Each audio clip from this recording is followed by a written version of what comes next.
Divisibility taste of 2 ची divisibility taste काय सांगते, आपल्याला फक्त युनिट प्लेस चेक करायचं आहे. काय चेक करायचं आहे? Unit place. कुठल्याही नंबरचा कितीही मोठा नंबर असेल तर आपल्याला काय 2 चा टेबल 20 च्या पुढे येत नाही. जास्तीत जास्त आपण 32 डिजिट पर्यंत तुम्ही इझिली सांगू शकाल, 98 चं सांगू शकाल.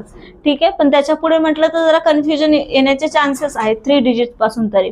मग त्यासाठी तुम्हाला युनिट प्लेस चेक करायचं. जर युनिट प्लेस तुमच्या नंबरचा 0 2 4 6 8 8 only.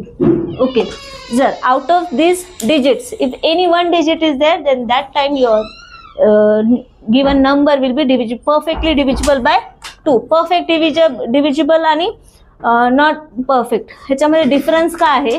सपोज आता तुमच्याकडे इथे 2/10 आहे. ठीक आहे, 10 ला तुम्हाला 2 ने डिवाइड करायचं आहे. After simplification your remainder will be 0.